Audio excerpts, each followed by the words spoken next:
नमस्कार मित्रांनो. आज मी तुम्हाला जी कथा सांगणार आहे ती एका न्यूज रिपोर्टरची कथा आहे आणि ही कथा मी आता त्यांच्या शब्दामध्ये तुमच्यासमोर सादर करत आहे. नमस्कार, माझं नाव किशोर. मी एका न्यूज चॅनलमध्ये रिपोर्टरचं काम करतो. आता रिपोर्टरचं काम म्हणलं की तुम्हाला माहितीच आहे की मला वेगवेगळ्या ठिकाणी जाऊन वेगवेगळ्या बातम्यांचं कव्हरेज घ्यावं लागतं आणि तेच कव्हरेज मला चॅनलवर प्रसारित करावं लागतं. पण त्यावेळी मला जे काम आलेलं होतं ते इतर कामांपेक्षा थोडंसं वेगळं होतं. म्हणजे मला कुठल्याही बातम्यांचं कव्हरेज नव्हतं घ्यायचं, तर मला एक डॉक्युमेंटरी बनवायची होती. पण ही डॉक्युमेंटरी मला ज्या व्यक्तींची बनवायची होती ते व्यक्ती होते आदिवासी लोक. आता आदिवासी लोकांची डॉक्युमेंटरी बनवायची म्हणलं तर आपसुकच मला त्यांच्यामध्ये जाऊन राहावं लागणार होतं. सकाळी उठल्यापासून ते संध्याकाळी झोपेपर्यंत ते लोक काय काय करतात याचं मला डिटेल शूट करावं लागणार होतं. आता हे तर फायनल झालं होतं की मला आदिवासी लोकांची डॉक्युमेंटरी बनवायची. पण आता प्रश्न हा होता की मी ही डॉक्युमेंटरी कुठे जाऊन बनवणार होतो. आता बराच विचार केल्यानंतर माझ्या डोक्यात एक कल्पना आली. माझे काका एका बाहेरच्या राज्यामध्ये फॉरेस्ट ऑफिसर म्हणून काम करत होते. आता त्या राज्यामध्ये फॉरेस्ट ऑफिसर म्हणून माझे काका काम करत असल्यामुळं त्या जंगलामधली बरीचशी माहिती त्यांना होती आणि मी त्यांच्याशी या आदिवासी लोकांच्या डॉक्युमेंटरीबद्दल बोललो. त्यावेळी त्यांनी पण मला सांगितलं की ते ज्या ठिकाणी काम करतात त्या ठिकाणी थोड्याशा अंतरावर आदिवासी लोकांचं एक गाव आहे. त्या ठिकाणी जाऊन तू डॉक्युमेंटरी बनवू शकतो. आणि मी आता लगेचच कामाला लागायचं ठरवलं. त्या दिवशी संध्याकाळीच मी माझ्या काकाच्या घरी जायला निघालो. संध्याकाळी मी पुण्यातून बस पकडली आणि दुसऱ्या दिवशी सकाळी मी काका जिथे राहतात त्या जिल्ह्यामध्ये पोचलो. तिथून 1-2 तासाचा प्रवास करून मी पुन्हा काकांच्या घरी पोचलो. घरी पोचल्यानंतर चहा पाणी झालं, बऱ्याचशा गप्पा झाल्या, दुपारची जेवणं वगैरे झाली. काका मला म्हणाले, किशोर, तुला डॉक्युमेंटरी बनवायची तर बनव. त्यासाठी मी तुला एक माणूस पण जोडून देतो. तो माणूस तुला इथून त्या आदिवासी लोकांच्या गावापर्यंत घेऊन जाईल. उद्या सकाळीच तुम्ही दोघंजण त्या गावामध्ये जा. दिवसभर त्या गावामध्ये थांब. तुझं सगळं शूट तिथं कंप्लीट कर आणि संध्याकाळी 7-7:30च्या आतमध्ये आपल्या घरी परत ये. असं म्हणून काकांनी एका अनिल नावाच्या माणसाला फोन केला. 10 मिनिटामध्ये तो अनिल काकांच्या घरी आला. त्यानंतर काकांनी अनिलला सांगितलं की हा माझा पुतण्या किशोर आणि याला आदिवासी लोकांची डॉक्युमेंटरी बनवायची तर तू त्यांना त्यांच्या गावामध्ये घेऊन जा. अनिलने होकार दिला. त्यानंतर काका त्यांच्या ड्युटीसाठी निघून गेले. अनिलचं वय साधारण 40 ते 45च्या मध्ये असावं. पहिल्या भेटीतच आमची चांगली ओळख झाली. बराच वेळ गप्पा मारल्यानंतर अनिल पुन्हा घरी जायला निघाला आणि घरी जाताना त्यानं मला सांगितलं की उद्या सकाळी लवकर म्हणजे 7 वाजेपर्यंत तयार राहा, मी तुम्हाला घ्यायला येतो. असं म्हणून तो पुन्हा त्याच्या घरी निघून गेला. दुसऱ्या दिवशी सकाळी मी लवकर उठलो. माझं सगळं आवरलं. मला लागणारं सगळं सामान मी माझ्यासोबतच आणलेलं होतं. माझा कॅमेरा मी माझ्या गळ्यामध्ये अडकवला आणि मी अनिलची वाट बघत बसलो. आणि साधारण 7-7:15 वाजता अनिल पण आला. मी पटकन अनिलच्या बाईकवर बसलो आणि आम्ही दोघेजण पुन्हा त्या जंगलाकडे चाललो. आता काकाच्या घरातून जसे आम्ही दोघेजण निघालो तसं बाईकवरती आमच्या दोघांच्या गप्पा चालू झाल्या. मी अनिलला विचारलं, अनिल, ते आदिवासी लोकांचं गाव इथून किती लांब आहे? तसं अनिलनं मला सांगितलं की साधारणतः 10-12 किलोमीटर असेल इथून. त्यानंतर अनिल थोडा वेळ थांबला आणि म्हणाला, पण आपल्याला बाईक तिथं घेऊन जाता येणार नाही. आपण एक काम करूया, आपले फॉरेस्ट डिपार्टमेंटची चौकी त्या गावाच्या हद्दीपासून एक अर्धाच किलोमीटर अलीकडे, तिथं आपण आपली बाईक लावूया आणि तिथून आपण चालत जाऊया. कारण त्या गावामध्ये जायला एकदम छोटीशी वाट आहे. गावाच्या बाहेर एक छोटासा ओढा आणि त्या ओढ्यावर एक लाकडी पूल आहे. त्यावरून फक्त एकच माणूस एका वेळी जाऊ शकतो.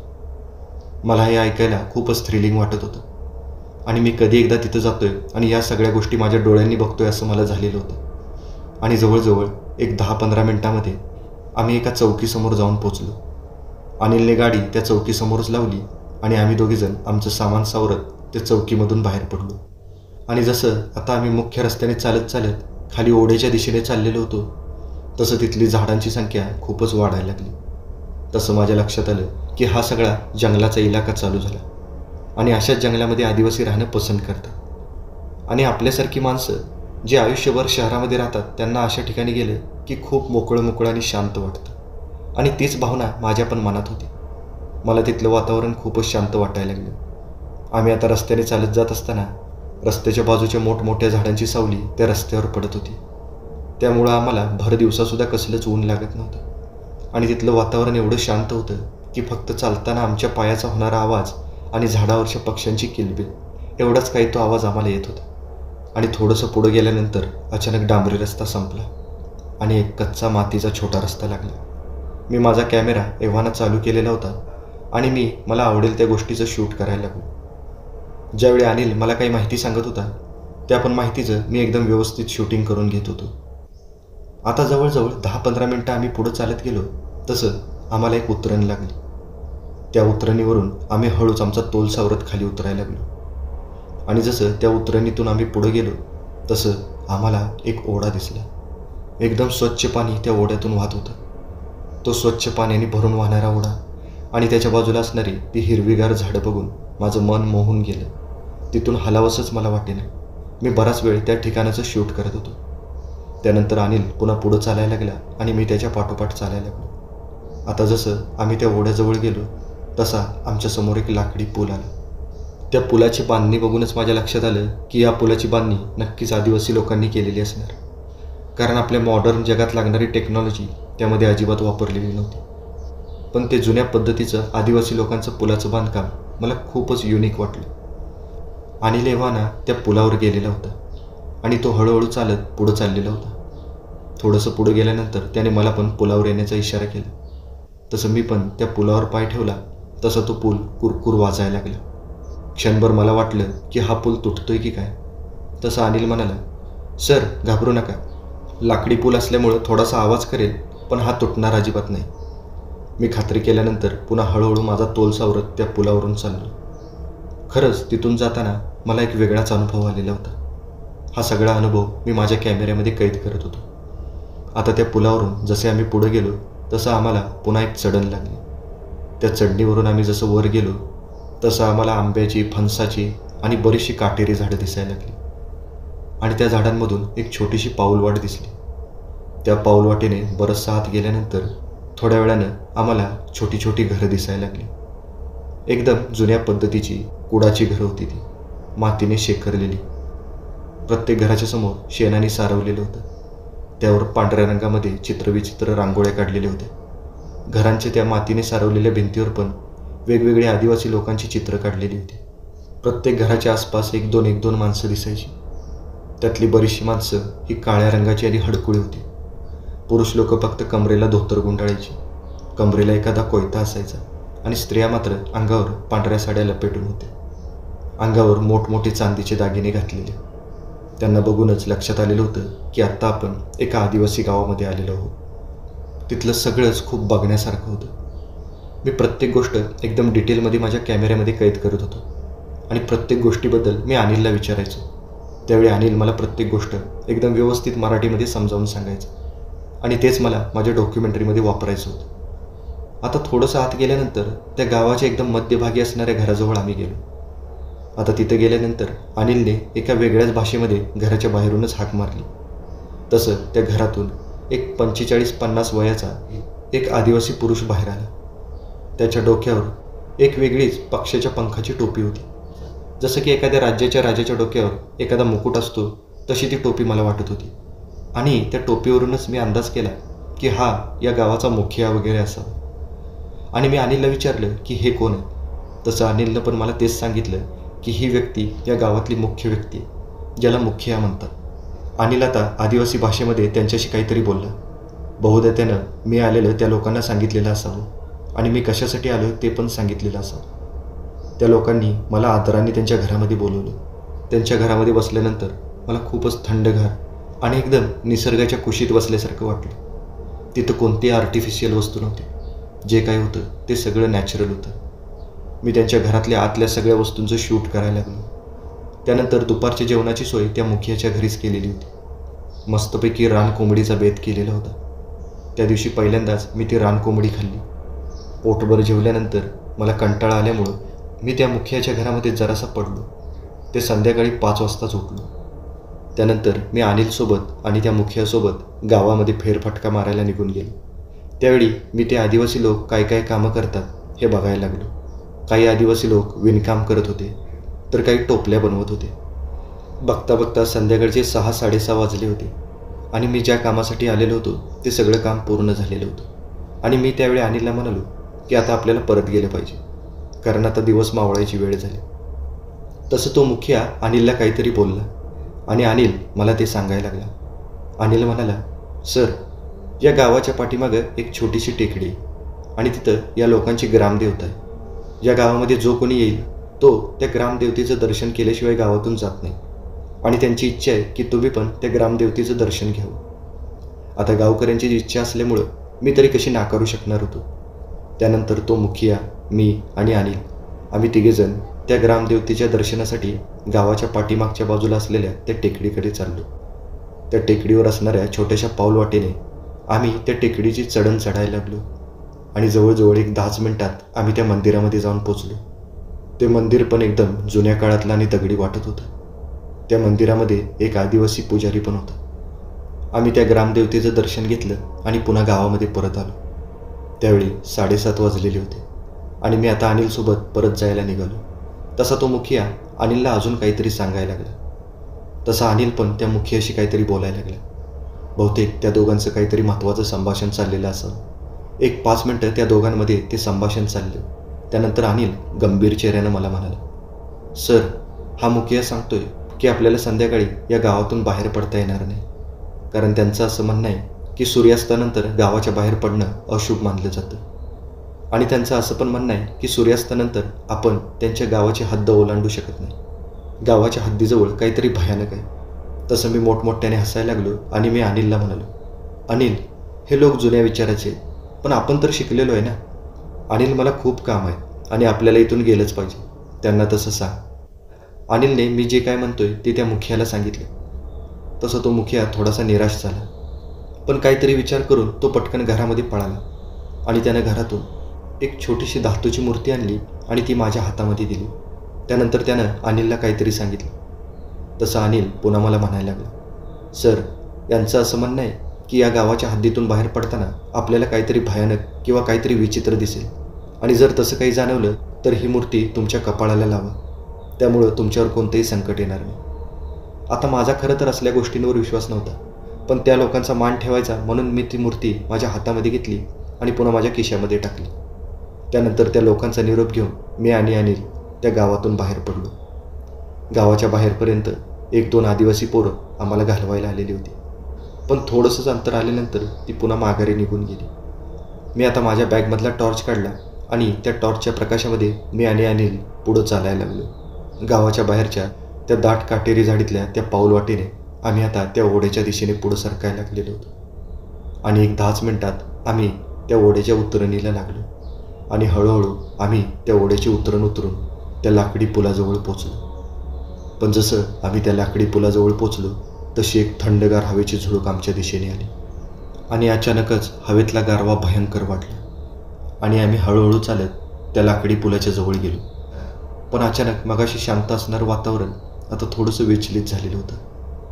दिवसा मंजूळ वाटणाऱ्या त्या ओढ्यातल्या त्या स्वच्छ पाण्याचा खळखळाट रात्री मात्र एकदम भयानक वाटायला लागला. सगळंच वातावरण एकदम अचानक बदलून गेलेलं होतं. दिवसा मला जे स्वर्गासारखं वाटलेलं होतं ते रात्री नरकापेक्षा कमी नव्हतं. त्या वाऱ्याचा तो घोंगावणारा आवाज त्या भयानकतेमध्ये अजूनच भर टाकत होता. आता अनिल पुढं चालत होता आणि मी त्याच्या मागं होतो. आम्ही त्या टॉर्चच्या प्रकाशामध्ये त्या लाकडी पुलावर जाऊन पोचलो आणि आम्ही त्या लाकडी पुलावरून पुढं चालायला लागलो. मी आता माझा तोल सावरत खाली बघत चालत होतो. तसं अचानक मी अनिलला जाऊन धडकलो, कारण अनिल थांबलेला होता. तसं मी अनिलला विचारलं, अनिल, काय झालं, तू का थांबलायस? तसं अनिलनं बोटानेच त्या पुलाच्या पुढच्या भागाकडे इशारा केला. तसं मी त्या पुलाच्या दुसऱ्या बाजूला बघितलं. त्यावेळी मला तिथे एक विचित्र गोष्ट दिसली. पुलाच्या त्या पलीकडच्या भागाजवळ एक आदिवासी बाई उभी होती. अंगावर पांढरी साडी घातलेली, मोठमोठे चांदीचे दागिने परिधान केलेली. तिनं डोक्यावर घागर घेतलेली होती आणि ती आता हळूहळू ओढ्याच्या पलीकडच्या उतरणीवरून खाली पुलाकडे यायला लागलेली होती. तसं मला पण थोडंसं आश्चर्यच वाटलं, कारण एवढ्या रात्री ही आदिवासी महिला इकडं गावाच्या बाहेर काय करत असेल हे खूपच विचार करण्यासारखं आणि विचित्र होतं. त्यामुळं आता आम्ही दोघं पण जागेवर थबकलो. ती बाई आता हळूच त्या उतरणीवरून खाली आली आणि तिनं पुलावर पाय ठेवला. त्यानंतर ती आदिवासी भाषेमध्ये एक वेगळंच गाणं गुणगुणायला लागली. ते गाणं खूपच विचित्र होतं, कारण ती भाषा आम्हाला कळत नव्हती आणि ती आता ते विचित्र गाणं गुणगुणत त्या पुलाच्या दुसऱ्या टोकाला तशीच उभी होती. जणू काही ती आमची वाट बघत असावी. आता आमच्या दोघांचं पण पुढं सरायचं धाडस होत नव्हतं. त्या दिवशी पहिल्यांदाच मला पण भीती वाटायला लागली आणि माझ्या शरीराला हलकासा कंप सुटला. अनिल पण घाबरून आता माझ्याजवळ सरकला होता आणि तो मला विचारायला लागला, सर, ही बाई इथं काय करते आणि ती पुलाच्या आडवीच उभी आहे. आपण आता कसं पुढं जायचं? खरं तर मी पण मनातून घाबरलेलो होतो, पण मीच जर घाबरलो तर अनिल खूपच घाबरला असता. म्हणून मी अनिलला म्हणालो, अनिल, तू माझ्या मागं हो, मी पुढं होतो. असं म्हणून मी पुढं झालो आणि मी हळूहळू त्या पुलावरून पुढं चालायला लागलो. तशी ती बाई पण आता त्या पुलावरून आमच्या दिशेने पुढं चालायला लागली. आणि आता थोडीशी पुढं आल्यानंतर ती अचानक थांबली आणि काही कळायच्या आतच तिनं त्या ओढ्याच्या पाण्यामध्ये उडी टाकली. तसं मी आणि अनिल आम्ही दोघं पण शॉक झालो. आम्ही पटकन आमचा टॉर्चचा प्रकाश त्या ओढ्याच्या पाण्याकडे वळवला आणि आम्ही ती पाण्यामध्ये कुठं पडले ते बघायला लागलो. ती पाण्यात पडल्यानंतर एक जोराचा आवाज झालेला होता आणि आम्ही त्या आवाजाच्या दिशेने जसा टॉर्च फिरवला तसं आम्हाला तिथलं हेंदकळणारं पाणी पण दिसलं. पण त्या ठिकाणी आम्हाला ती बाई पुन्हा दिसली नाही. मी पुन्हा ओढ्याचा प्रवाह ज्या बाजूला जात होता त्या बाजूला टॉर्च फिरवला. माझा असा अंदाज होता की ती बाई आता वाहत वाहत दुसऱ्या बाजूला जाईल आणि मी दुसऱ्या बाजूला टॉर्चने बघायला लागलो तर मला तिकडं पण ती बाई दिसली नाही. बराच वेळ आम्ही त्या ओढ्याच्या पाण्यामध्ये ती बाई कुठं दिसते का याचा शोध घ्यायला लागलो, पण त्यानंतर ती बाई आम्हाला कुठेच दिसली नाही. आणि तेवढ्यात अचानक पुन्हा ओढ्याच्या पुढच्या भागातून आम्हाला त्या बाईचा गुणगुणण्याचा आवाज आला. तसं मी झटकन घाबरून माझा टॉर्चचा प्रकाश पुन्हा त्या पुलाच्या विरुद्ध बाजूला मारला आणि काय आश्चर्य, ती बाई अजून पण त्या पुलाजवळच होती.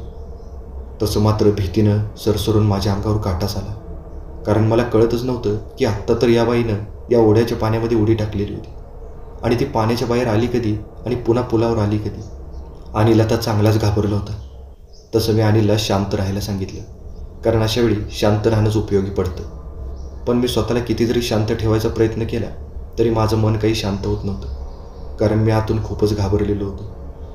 आणि आता ती बाई पुन्हा मगाशी जशी थोडीशी पुढं सरकली होती तशी पुढं सरकली आणि अचानक तिच्या डोक्यावर जी घागर होती त्यातून वाफा बाहेर यायला लागल्या आणि अचानक तिनं ते घागरीतलं पाणी आपल्या अंगावर ओतून घेतलं आणि ती जोरजोराने किंचाळायला लागली. बहुधा त्या घागरीतलं पाणी उकळलेलं असावं, कारण ते पाणी जसं तिच्या अंगावर पडलं तसं ते तिच्या अंगाची कातडी सोलून घेऊन गेलं. तिच्या अंगावर मोठमोठे फोड आले आणि क्षणातच तिचं शरीर एकदम विद्रूप झालं. मी आणि अनिल जोरजोराने किंचाळायला लागलो, कारण असलं काहीतरी भयानक आम्ही दोघांनी पण आयुष्यामध्ये पहिल्यांदाच बघितलेलं होतं. ती बाई आता खूपच आर्तपणे किंचाळायला लागलेली होती आणि ती आता आमच्या दिशेने पुढं सरकायला लागलेली होती. मी आणि अनिल झटकन तिथंच पुलावर खाली बसलो आणि मला त्या आदिवासी माणसाचं न ऐकल्याचा पश्चाताप पण व्हायला लागला. काय करावं ते समजत नव्हतं आणि मला त्यावेळी वाटलं की तो दिवस आमचा शेवटचा दिवस. आम्ही आता यातून काही जिवंत बाहेर पडत नाही. जे काही होईल त्या संकटाला सामोरा जायला मी तयार झालो. पण तेवढ्यात माझ्या ध्यानात एक गोष्ट आली की त्या आदिवासी माणसानं आपल्याला एक धातूची मूर्ती दिलेली होती. कदाचित हे संकट येईल म्हणून तर त्याने मला ती मूर्ती दिली नसेल ना. असा विचार करून मी लटपटतच माझ्या खिशामध्ये हात घातला आणि ती धातूची मूर्ती बाहेर काढली आणि त्या आदिवासी माणसानं मला जसं सांगितलं होतं तशी मी ती धातूची मूर्ती माझ्या कपाळाला लावली आणि क्षणार्धात सगळं वातावरण बदललं. घोंगावत वाहणारं वारं अचानक शांत झालं. पक्ष्यांची किलबिल पण अचानकच थांबली आणि मी आता घाबरतच त्या पुलाच्या विरुद्ध बाजूला बघितलं तर त्यावेळी तिथं मला कोणीही दिसलं नाही. ती बाई अचानकच कुठंतरी गायब झालेली होती. तसं मी अनिलला पटकन उठायला सांगितलं आणि आम्ही पटकन तो पूल पार केला आणि तो पूल पार करून आम्ही त्या ओढ्याच्या चढणीला लागलो. तसं मला पाठीमागच्या बाजूनं पुन्हा त्या बाईचा काहीतरी गुणगुणलेला आवाज आला. तसं आम्ही पुन्हा एकदा आमच्या टॉर्चचा प्रकाश मागच्या बाजूला मारला. त्यावेळी पुलाच्या बाजूच्या एका झाडाजवळ मला ती बाई पुन्हा दिसली. ती आमच्याकडेच बघत होती, पण ती आमच्यापासून बरीचशी लांब होती. मी पुन्हा एकदा ती मूर्ती माझ्या हातामध्ये घट्ट पकडली आणि अनिलचा हात पकडून मी त्या ओढ्याच्या चढणीवरून वरती चढलो. 10 मिनिटांमध्ये आम्ही त्या जुन्या चौकीजवळ आलो आणि तिथली आमची बाईक बाहेर काढली. भरता वेगाने आमच्या बाईकवरून आम्ही पुन्हा आमच्या काकाच्या घरी परत आलो. पण घरी येईपर्यंत अनिलच्या आणि माझ्या तोंडातून एक चकार शब्दसुद्धा निघाला नाही, कारण आम्ही आत्ता जे काही बघितलं होतं ते अजून आमच्या डोक्यातून गेलेलं नव्हतं. जसं मी काकांच्या घरी पोचलो तसं मला हायसं वाटलं.